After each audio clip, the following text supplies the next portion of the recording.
Permítanme un segundo. ¿Me pueden indicar, por favor?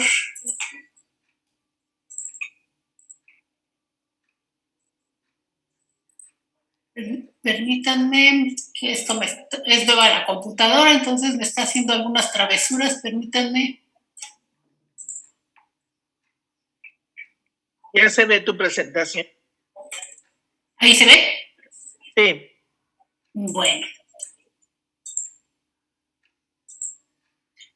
Siempre tengo otro problema. ¿Me puede decir, Vicky, si avanza la pantalla? ¿Ahí avanzó? No, nada más vemos la carátula de metodología de la investigación.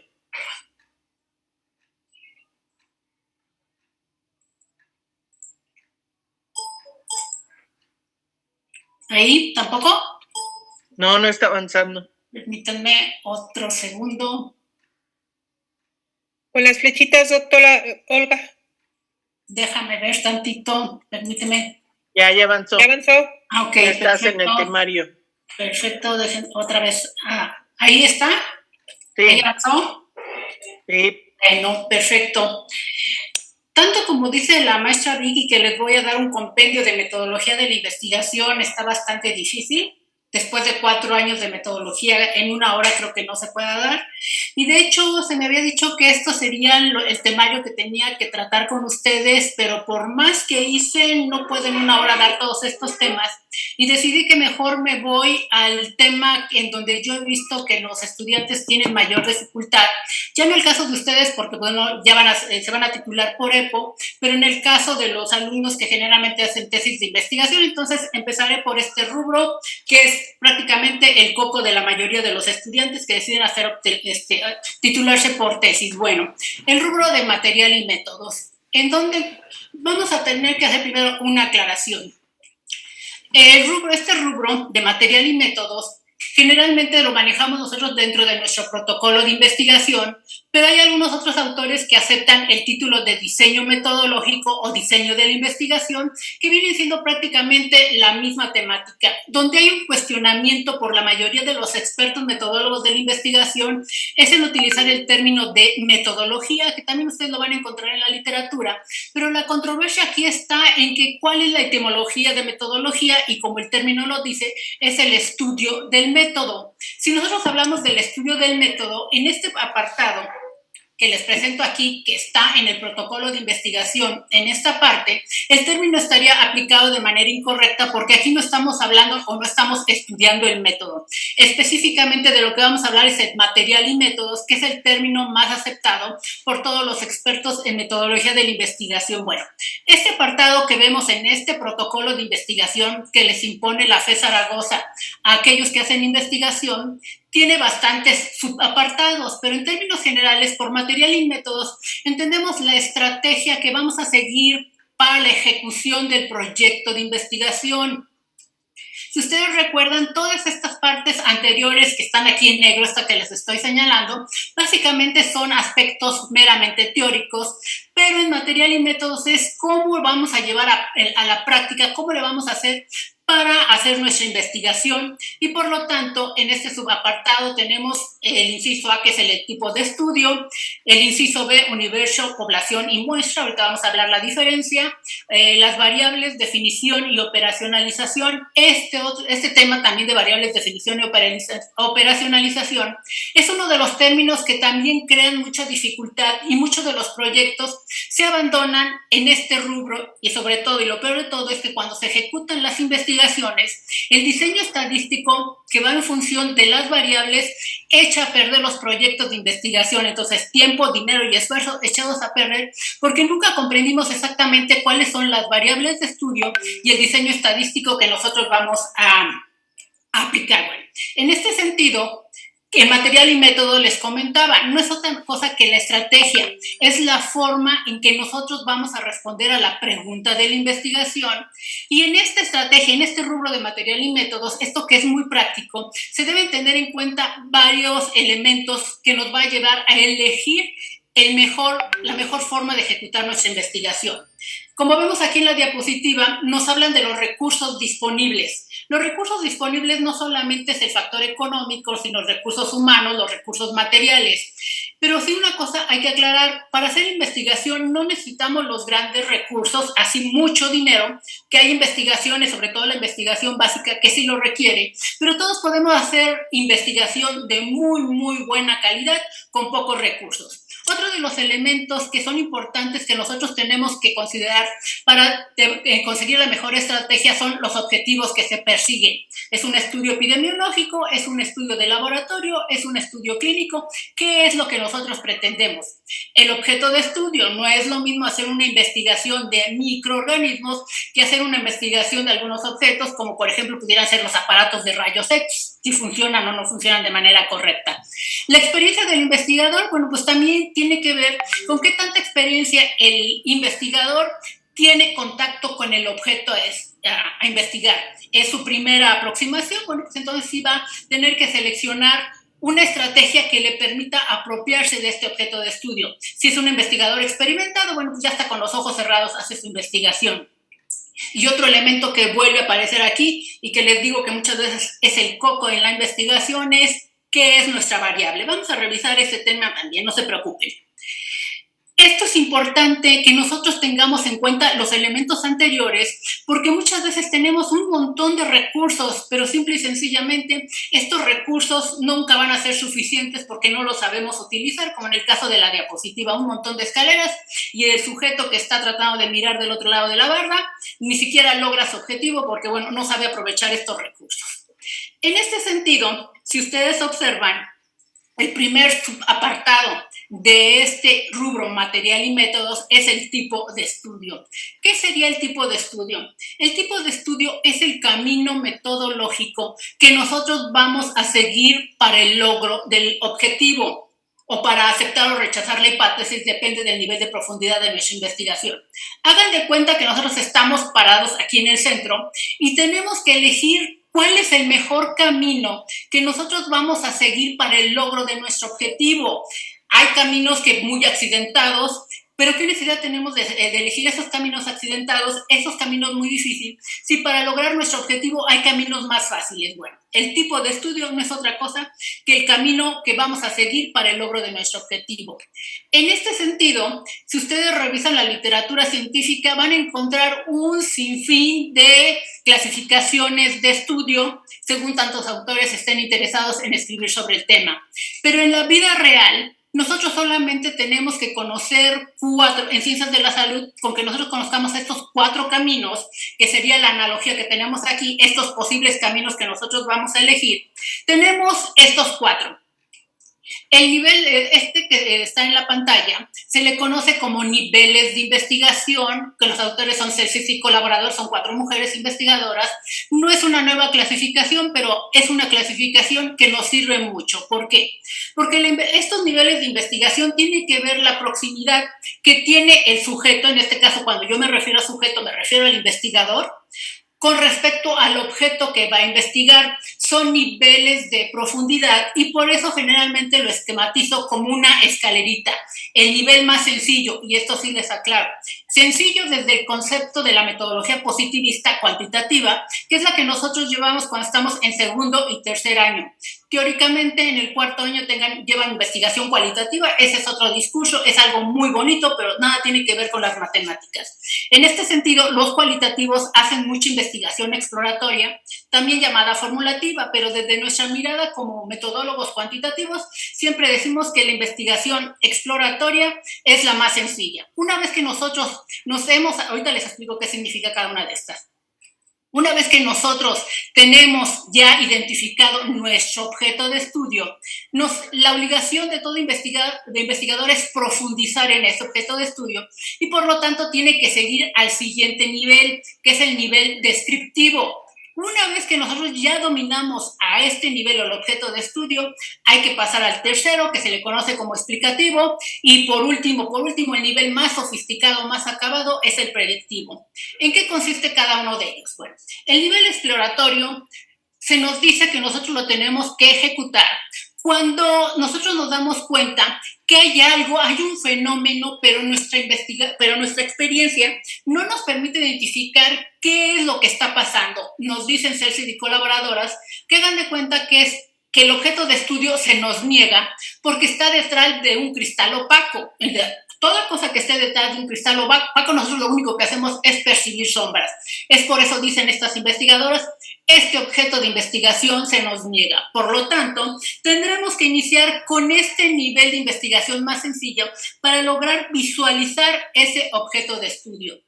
El nivel de investigación exploratorio tiene dos técnicas, que es la investigación documental y el contacto directo con la población a estudiar. Si ese objeto se nos niega, cuando nosotros hacemos una investigación documental, vamos a lograr identificar ese objeto de estudio. Si ustedes recuerdan, nosotros realizamos investigación documental para dos fines. Generalmente, cuando ustedes estaban en primer año, se les enseñó a hacer investigación documental, desde hacer fichas bibliográficas, mapas mentales, mapas conceptuales, cuadros sinópticos, todas esas técnicas, para que ustedes lograran aprender las técnicas de búsqueda bibliográfica para hacerse de esos documentos teóricos aceptados, para que generalmente en primer año era para hacer una monografía o cualquiera de los trabajos que les piden sus profesores. Pero en el campo de la investigación documental es para estructurar marcos teóricos, porque con eso nos permite identificar nuestro tema de investigación o nuestro objeto de estudio. Cuando la investigación documental pura no nos deja ver, visualizar, identificar ese objeto de estudio, nos dice el nivel de investigación exploratorio que tenemos que hacer un contacto directo con la población a estudiar. Esto significa vayan al campo, vayan al fenómeno, vayan a donde se está presentando el fenómeno, visualicen toda la zona para identificar qué fenómeno es el que se está presentando y así vamos a lograr visualizar ese objeto de estudio. Una vez que nosotros logramos identificar ese objeto de estudio, nuestra obligación es profundizar en él y pasamos al nivel de investigación descriptivo. Este nivel de investigación lo que nos permite es, ya visualizamos en el objeto con el nivel de investigación exploratorio, ahora ya somos capaces de enunciar las características, hacer una reseña de cuáles son las características que ese fenómeno está presentando. Una vez que somos capaces de enunciar estas características, reseñar el fenómeno que hemos identificado, tenemos que pasar al siguiente nivel de profundidad. Nos estamos apropiando, estamos aprendiendo ese objeto de estudio y ahora pasamos al nivel de investigación explicativo.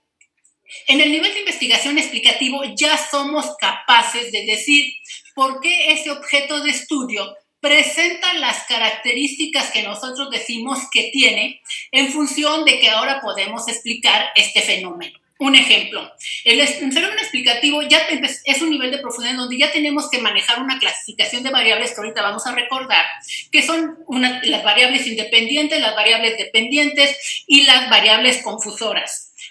Pero en el nivel explicativo, el orden de las variables no es importante. Por ejemplo, yo voy a ver que un factor de riesgo que es fumar genera un cáncer, vamos a decir, no lo vamos a hacer tan severos, una lesión en el labio. Entonces, mi variable independiente sería el fumar y mi variable dependiente o variable 2 sería la lesión labial. Pero como yo estoy tratando de explicar el fenómeno, va a llegar un momento en que me voy a dar cuenta que si yo también busco la variable 2 como una lesión bucal, puedo invertir este orden. Entonces, mi factor de riesgo, que es fumar, ya no va a ser el importante. Mi elemento importante va a ser la lesión labial.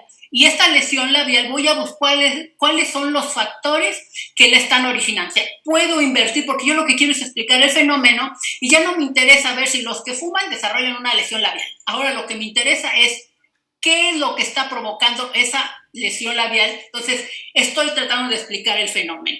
Una vez que yo soy capaz de explicar por qué ese fenómeno se presenta como tal, Paso al siguiente nivel de investigación, que es el predictivo. Les digo que este nivel es el más acabado. Eso es donde hay manipulación de variables. Ustedes han de conocer, por ejemplo, las investigaciones que se hacen de genoma humano, de transgénicos, de toda esta investigación que es a profundidad. ¿Por qué? Porque en el nivel de investigación predictivo, lo que nosotros pretendemos es la transformación del fenómeno que estamos investigando.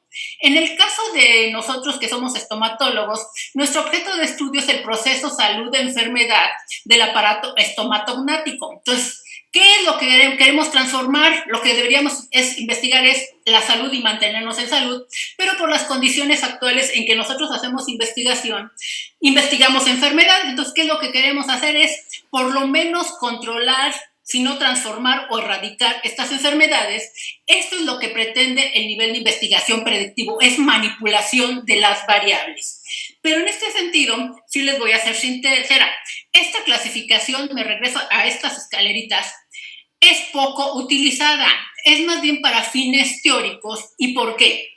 Porque entender la clasificación de niveles de investigación, les digo, poco lo utilizamos para desarrollarlo dentro de los proyectos de investigación, nos sirve para cuestiones, aspectos teóricos. El primero es para decidir en qué nivel de investigación nuestro proyecto lleva hipótesis, porque sabrán ustedes que no todos los proyectos llevan hipótesis y por lo tanto el análisis estadístico es diferente.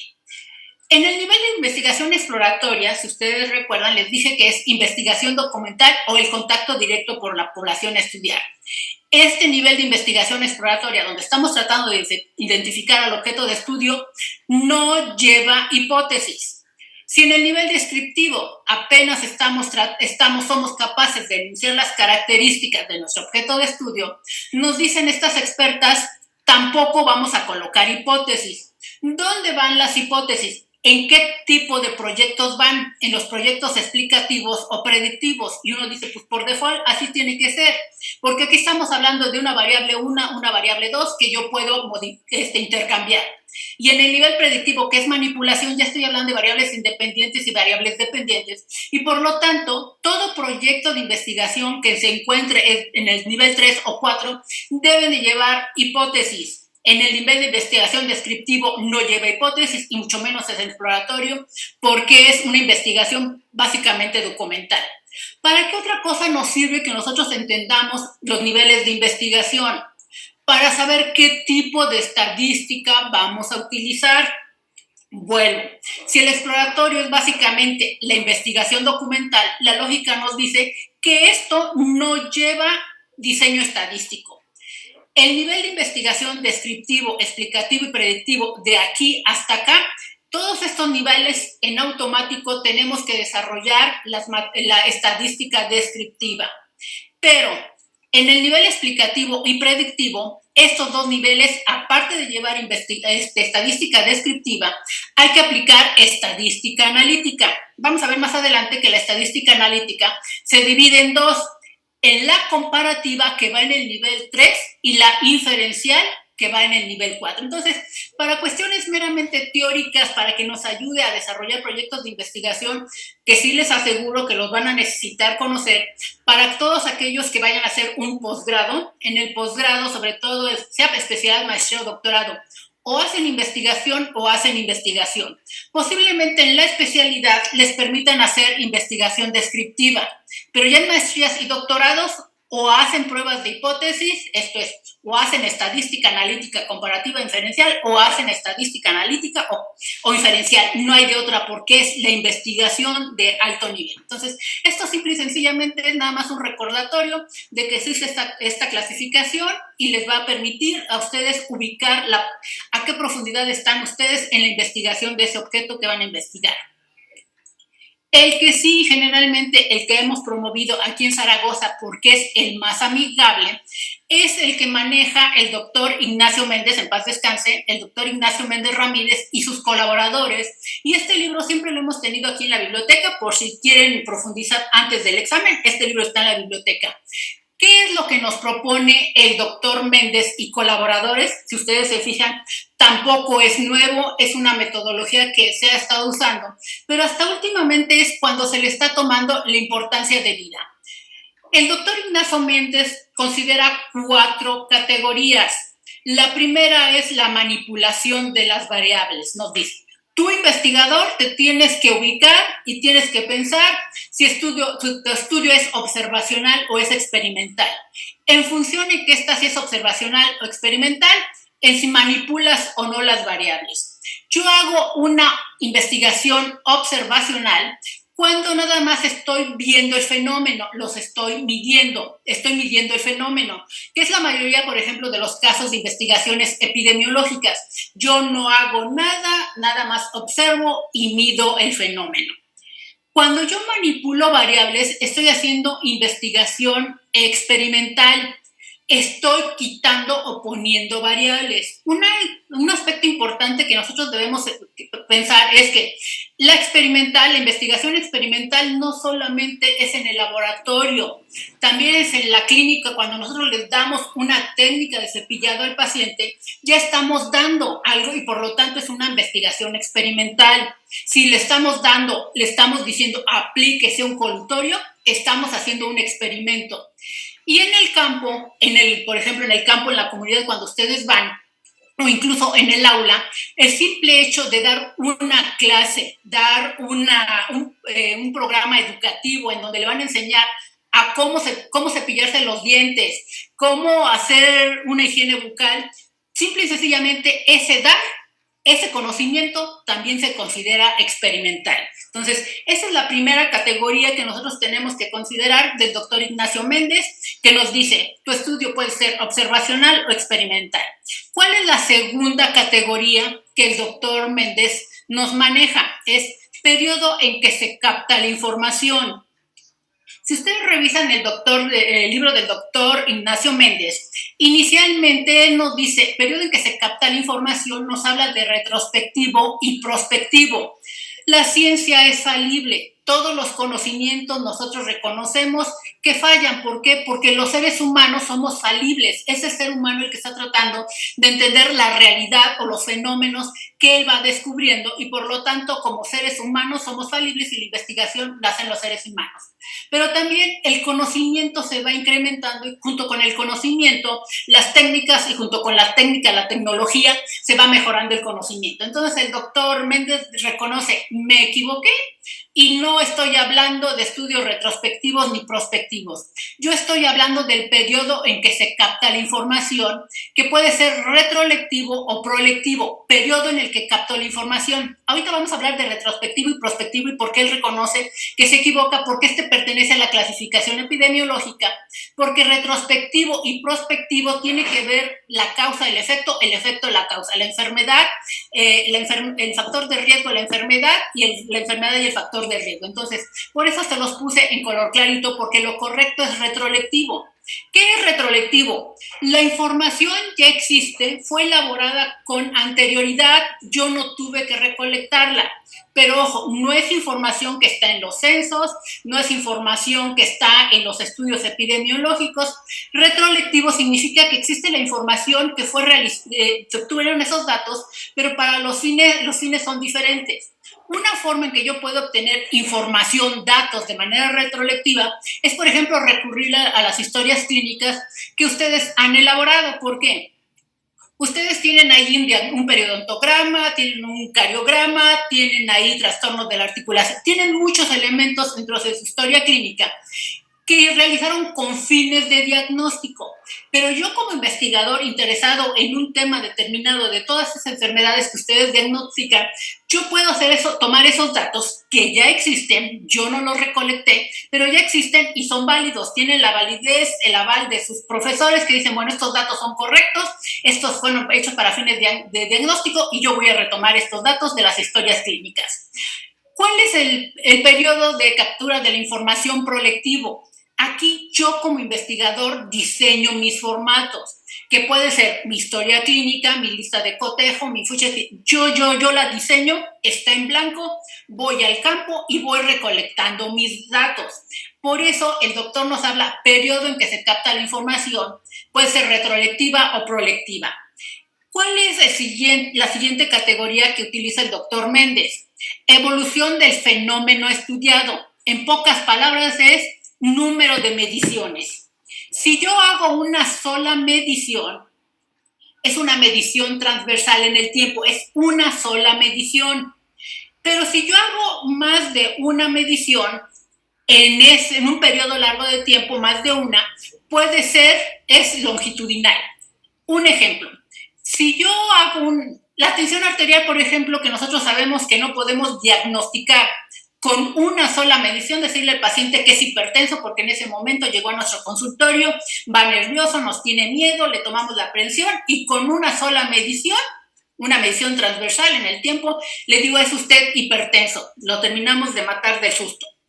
Para que sea, y nosotros podamos diagnosticar si nuestro paciente tiene una tensión arterial alta o baja o normotensión, sabemos que tiene que ser más de una, o sea, tres mediciones, y no tienen que ser en un largo tiempo, pueden ser en un día, en 3 días, son varias mediciones. Entonces, por eso hablamos de evolución del fenómeno estudiado, transversal, una sola medición, longitudinal, dice la literatura más de uno, yo diría 2 y más mediciones.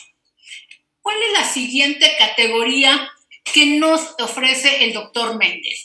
Comparación de poblaciones. Aquí hay que tener mucho cuidado con lo que lo llaman los metodólogos cualitativos, la palabra, el concepto y la acepción.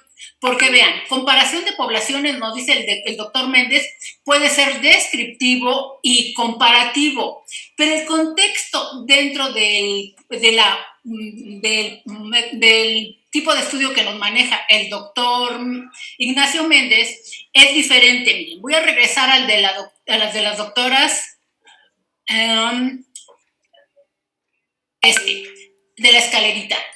Aquí para ellas quedamos que la investigación descriptiva es enunciar las características del objeto de estudio. En este contexto de niveles de investigación, eso es lo que significa. Pero en el contexto del doctor Ignacio Méndez, descriptivo significa una población. Comparativo significa 2 o más poblaciones. Entonces, no confundir porque solamente vamos a ver que en metodología de la investigación la palabra descriptivo aparece mucho, pero siempre tengamos en cuenta el contexto en el que se está desarrollando. Para la clasificación que así se conoce del doctor Ignacio Méndez, descriptivo no es enunciar las características del objeto de estudio. Para el doctor Méndez y colaboradores es una población y comparativo es de más de 2 poblaciones. Estas podemos hacer 8 combinaciones de estas subcategorías del doctor Méndez. Por eso es la más amigable.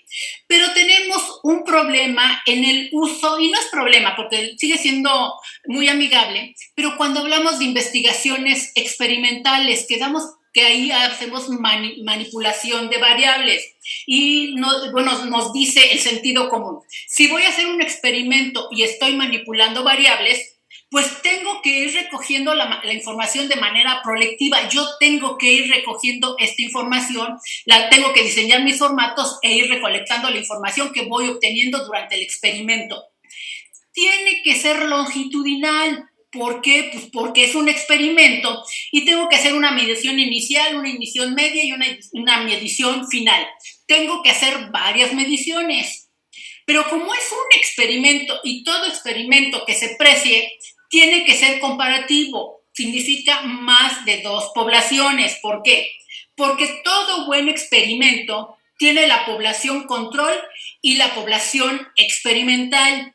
Y seleccionar la población control y la población experimental desde la perspectiva del doctor Méndez tiene que seguir los cánones de la experimentación. Y ahorita vamos a comentar cuáles son estos cánones. Entonces, generalmente, donde podemos tener problemas para el uso de esta clasificación, que sí es muy utilizada, es precisamente cuando hablamos de grupos experimentales. Proyectivo no hay ningún problema, podemos hacer y tenemos que hacer mediciones longitudinales. El problema es en las poblaciones, porque a veces solamente tenemos una población y para nuestra mayor desgracia es una población pequeña. Entonces no hay forma de tener una población control y la población que nosotros tenemos es experimental. No nos preocupemos. Si aquí no tenemos 2 poblaciones para tener el grupo control y el grupo experimental, tenemos otro tipo de estudio que nos resuelve el problema. Por eso les digo, estos son caminos metodológicos, hay que elegir el mejor. ¿Cuál es la otra propuesta?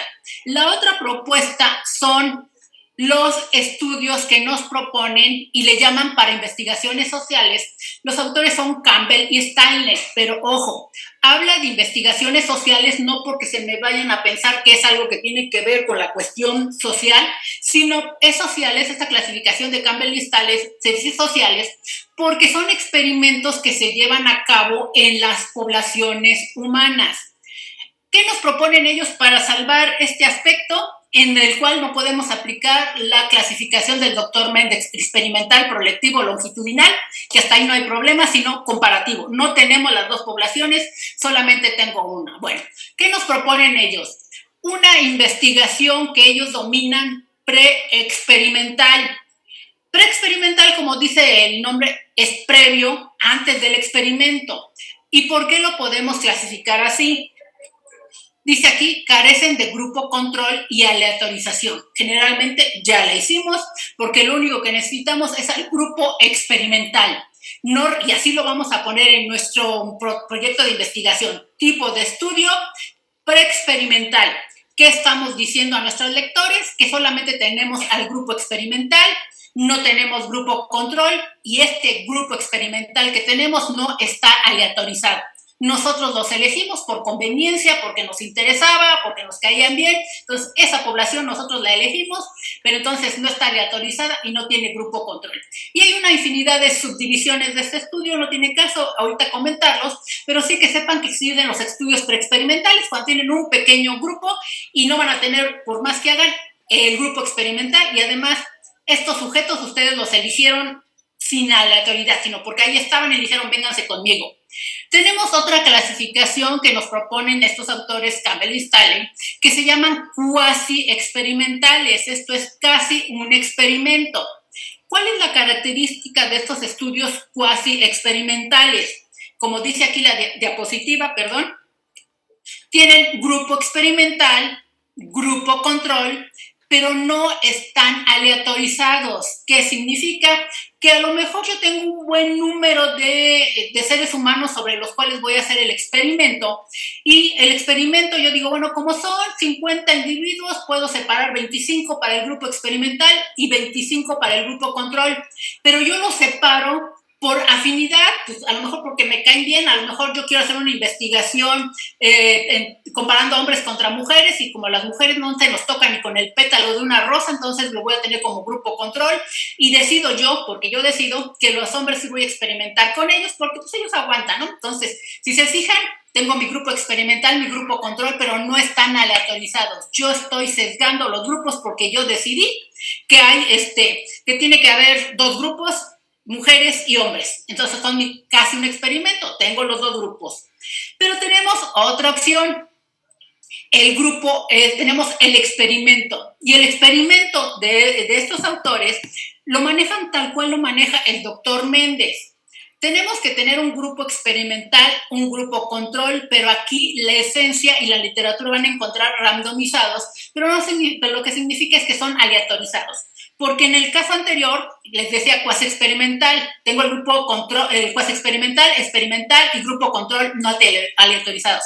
Pero por ahí no falta una feminista que me dice, no, todos tenemos los mismos derechos y todos tenemos que estar aleatorizados, y por lo tanto, el azar que decida quién va al grupo experimental y al grupo control. Entonces, el azar va a decir, este grupo experimental tengo hombres y mujeres, y en este grupo control tengo hombres y mujeres. Fue el azar el que decidió que se conformaran estos dos grupos. Entonces, ese nos funciona muy bien cuando el del doctor Ignacio Méndez no logramos hacerlo. ¿Cuál es otro tipo de estudio que nosotros tenemos que considerar como un posible camino? Los estudios epidemiológicos, que son muy socorridos, de Abramson. ¿Qué nos dice el doctor Abramson? Pero ojo, para aplicar esta clasificación y poner en nuestro proyecto, es un estudio epidemiológico, descriptivo, longitudinal. Aquí la limitante es, para que sea un estudio epidemiológico, las unidades de observación que mínimo tengo que tener son 200 unidades. Si tengo 199, 198, pues vamos a utilizar la clasificación de Campbell y Stanley y lo acomodamos en donde podamos. Si no tenemos 200 unidades de observación, no podemos aplicar la clasificación de los estudios epidemiológicos, porque recordemos que estudio epidemiológico significa sobre la población. Bueno, ¿qué es lo que nos ofrece Abramson? Una primera clasificación es estudios epidemiológicos descriptivos y nosotros los podemos subdividir en transversales y longitudinales. Esto se mueve en el mismo contexto del doctor Ignacio Méndez.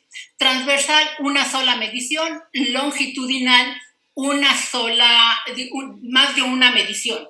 Y ojo, siempre que utilicemos esta clasificación vamos a colocar el tipo de estudio a realizar. Es un estudio epidemiológico descriptivo, una sola población, y la medición va a ser transversal, una sola medición, o longitudinal, más mediciones. No necesitamos colocar más. ¿Por qué? Porque al poner el término epidemiológico ya sabemos que es la clasificación del doctor Abramson. ¿Cuál es la otra opción que nos permite los estudios epidemiológicos del doctor Abramson? Los estudios analíticos. La diferencia de los estudios analíticos con los del doctor Ignacio Méndez es que el doctor Méndez les llama comparativo, el doctor Abramson les llama analítico.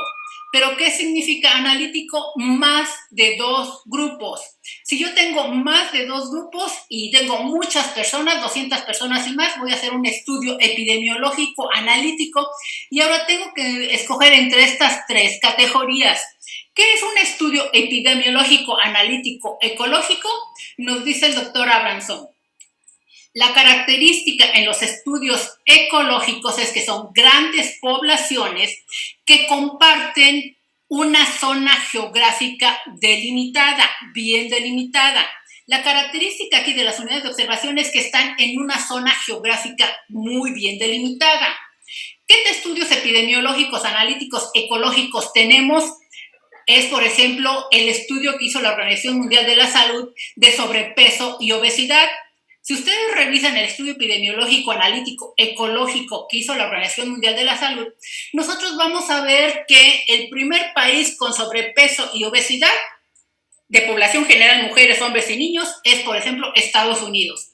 Segundo lugar de más sobrepeso y obesidad, pues somos los mexicanos. Tercer lugar es China. Y así nos vamos viendo que estos estudios ecológicos, si se fijan, las unidades de observación son zonas geográficas bien delimitadas, y en este caso le estamos llamando país: Estados Unidos, México, China, y hay todo el listado de países con población de sobrepeso y obesidad. Ese es el estudio epidemiológico analítico ecológico. Pero ustedes van a decir, bueno, pero yo no trabajo en la Organización Mundial de la Salud, yo no puedo hacer estudios epidemiológicos analíticos ecológicos. Pues, ¿qué creen? Que sí lo pueden hacer. Un estudio epidemiológico analítico ecológico es, por ejemplo, la encuesta nacional de caries dental. Ya es muy vieja, pero sigue siendo muy válida, en donde las unidades de observación son los estados de la República Mexicana. Si ustedes se fijan, siguen siendo poblaciones bien delimitadas geográficamente, pero bueno, van a decir, pues yo tampoco soy secretario de salud, tampoco puedo hacer un estudio de este tipo. Pues sí, sí pueden. ¿Por qué? Si ustedes tienen poblaciones grandes, pueden hacer un estudio, por ejemplo, en una colonia. La colonia, por ejemplo, el Ejército de Oriente, es una colonia que está bien delimitada geográficamente, en donde hay un número de habitantes. Y la pueden comparar con la colonia Benito Juárez, por ejemplo, que está en el Estado de México, que también es una colonia geográficamente bien delimitada. Entonces, no necesitamos ser la Organización Mundial de la Salud para hacer estudios epidemiológicos analíticos ecológicos. Pero también Abramson nos ofrece estudios epidemiológicos analíticos de corte. Y les digo, así es como se pone como parte del tipo de estudio en el rubro este. El estudio de corte.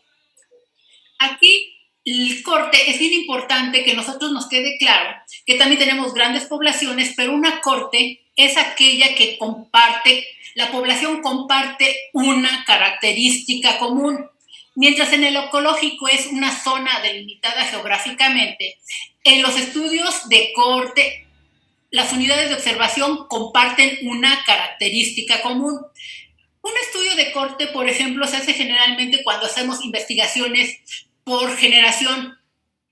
Aquí en la escuela se hace, cuando ustedes entran a primer año, un estudio en el cual el estudio médico que se les hace corresponde a una corte. ¿Por qué? Porque todos ustedes comparten una característica común, que son alumnos de primer ingreso de la carrera de cirujano dentista. Entonces, eso sería una corte.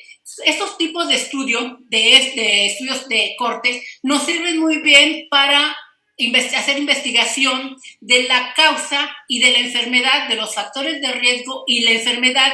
Aquí es donde Abramson, a este término de prospectivo, es que le pertenece a él. Vamos de la causa, del factor de riesgo a la enfermedad.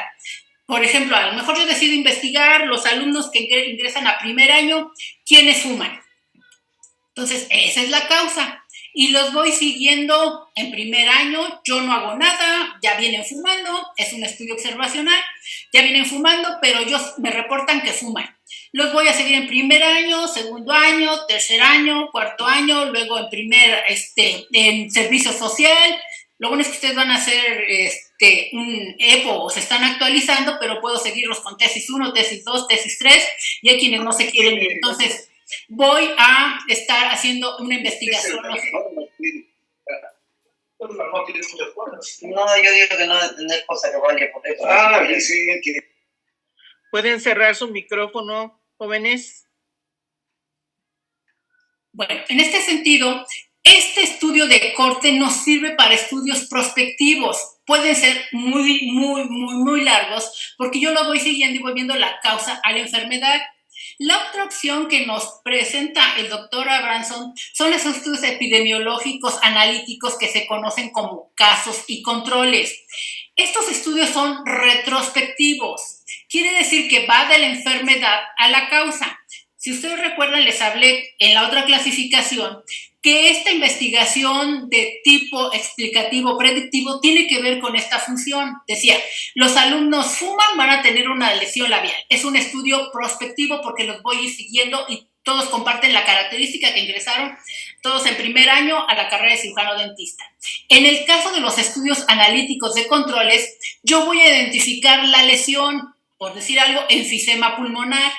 Y voy a investigar que el enfisema, los que fuman tienen enfisema pulmonar, pero voy a ver que no todos los que tienen enfisema pulmonar, el factor de riesgo es el fumar. Existen muchos factores, como puede ser estas personas que acostumbran cocinar con leña, las personas que trabajan con el asbesto. Entonces, por eso es muy bueno los casos y controles para realizar estudios retrospectivos.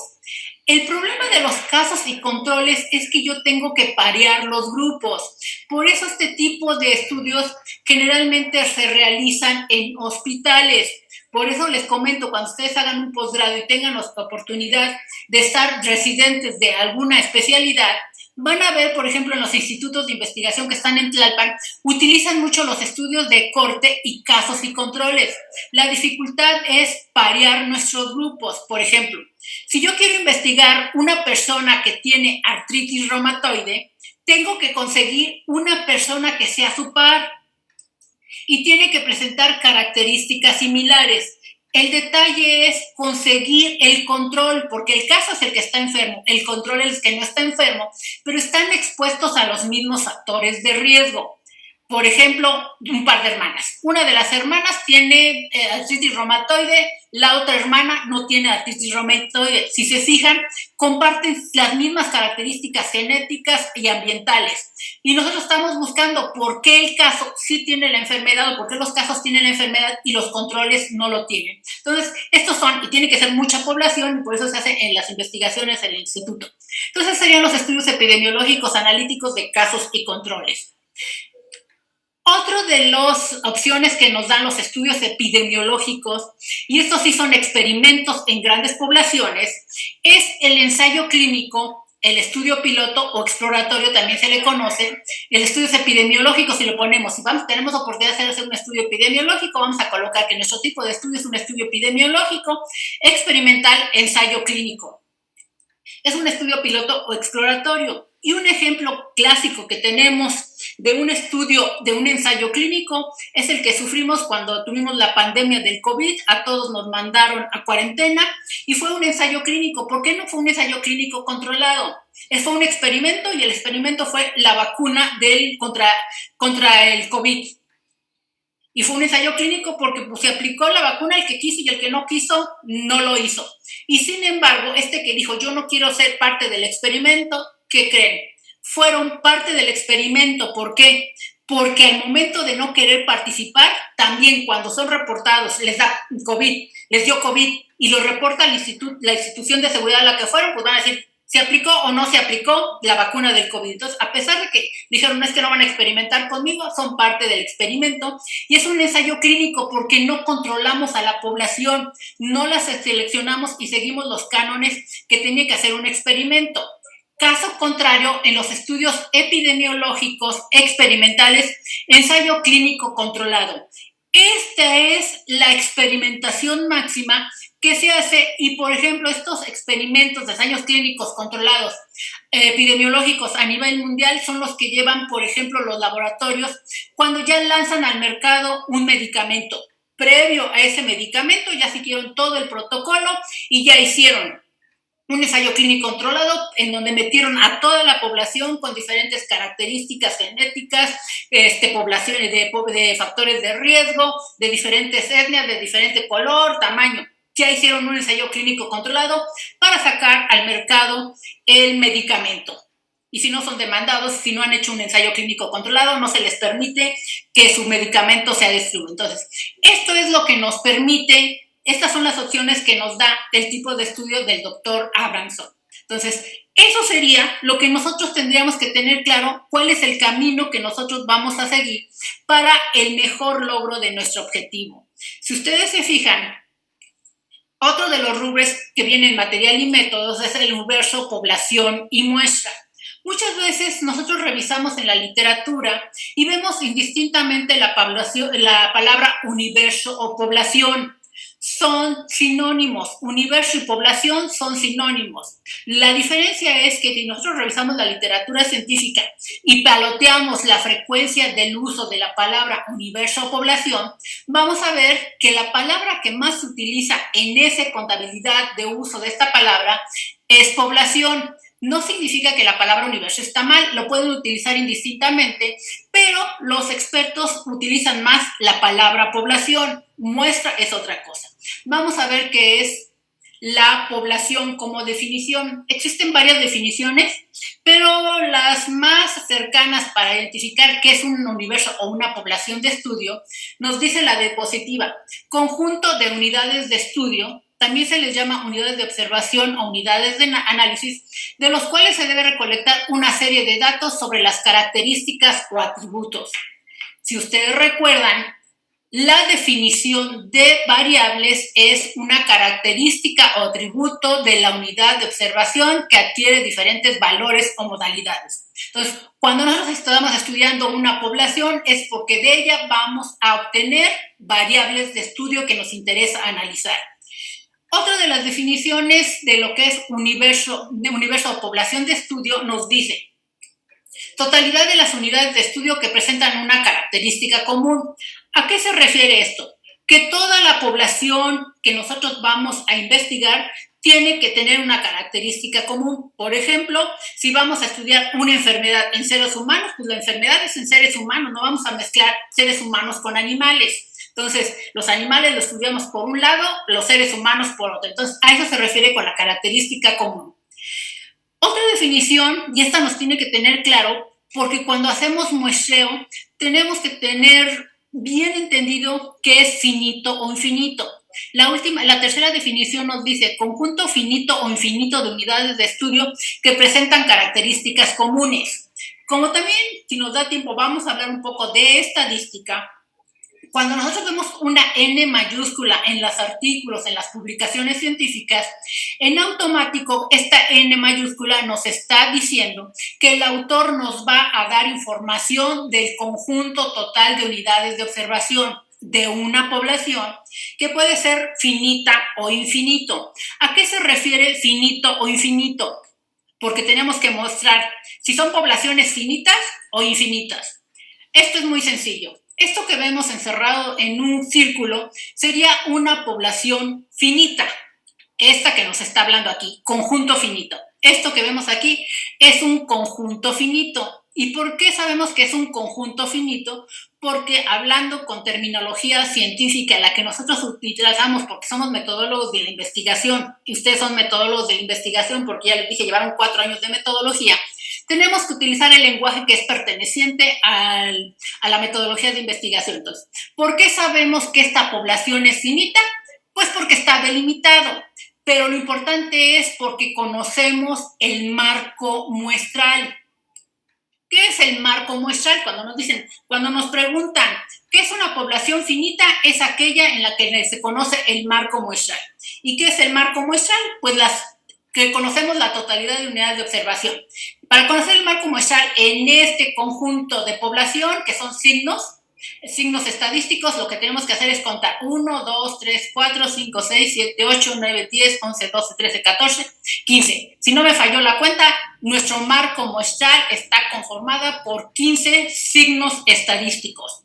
Esto sería una población finita porque conozco el marco muestral. Pero también hablamos de poblaciones infinitas.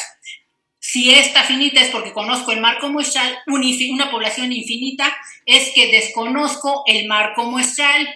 Y esto lo podríamos representar gráficamente aquí, pero me va a decir, pues yo ahí los puedo contar. Bueno, les digo, esto es lo que ustedes observan. Esta es la población finita que ustedes observan, pero pero estos signos los voy a tener perdidos en todo lo que es el universo y por lo tanto voy a desconocer el marco muestral y por lo tanto tengo que muestrear tanto esto como esto y para eso existen técnicas diferentes. Creo que se me terminó el tiempo y nada más les voy a comentar de estos criterios de inclusión, exclusión y eliminación, porque es un rubro también cuando se les pide que por favor abran, nos expliquen, una vez que ya saben cuál es la población de estudio, ahora nos digan qué características tiene que tener esa población para que yo diga que tiene los criterios de inclusión que yo quiero que tenga. Los criterios de inclusión nos dicen características que deben tener las unidades de estudio para que puedan ser consideradas como parte de la población a investigar. ¿Qué características necesito yo porque quiero investigar? Criterios de exclusión. Un error que se comete es decir, si yo mi criterio de inclusión es que sean escolares entre 6 y 10 años. El error que se comete con los criterios de exclusión es que no sean escolares que tengan ni 6 ni 10 años. No, los criterios de exclusión no es negar los criterios de inclusión, es otras características. Si mi niño tiene 6 y 10 años de edad, ¿qué característica hay en ellos que me hace que a pesar de tener esa edad, yo los voy a excluir? Por ejemplo, que en el momento de la investigación tengan una enfermedad contagiosa, pues tendrás entre 6 y 10 años, pero pues entonces ese elemento, esa característica me hace que te excluyan. Los criterios de eliminación. Los criterios de eliminación dice que son características que aparecen durante el desarrollo de la investigación. Algo que nos facilita para determinar si nuestra población, si nuestro proyecto requiere criterios de inclusión, exclusión y eliminación, es el tipo, ¿cuántas medidas voy a hacer? Si mi estudio es transversal, forzosamente tengo que colocar criterios de inclusión y criterios de exclusión.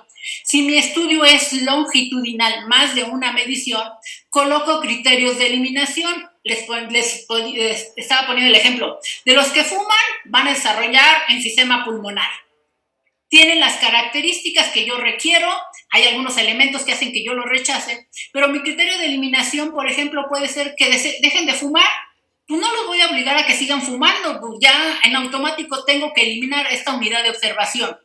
O deciden irse a Estados Unidos de bracero, pues no lo voy a obligar a que se quede en México. Yo en automático tengo que eliminar a esa unidad de observación porque tiene una característica que ya no me permite seguir con ella. Bueno, y la muestra no es otra cosa que una porción o subconjunto de esos elementos de la población que la vamos a representar con una N minúscula. Pues como se me terminó el tiempo, lo que puedo hacer es poner a su disposición el material, porque sí me interesa que revisen esto, pero no hay ningún problema, yo se lo paso a la maestra Vicky para que ustedes lo tengan y lo revisen con mayor calma y pues su actualización sea lo mejor en este curso. Entonces, espero que no haya tenido mayores problemas, que este recordatorio sea suficiente como para ubicar algunos aspectos importantes. Vicky. No sé, chicos, si hay alguna pregunta para la maestra Olga. No, doctora, gracias. Bueno, si no hay ninguna pregunta, gracias, Olga, por tu participación muy clara y bueno.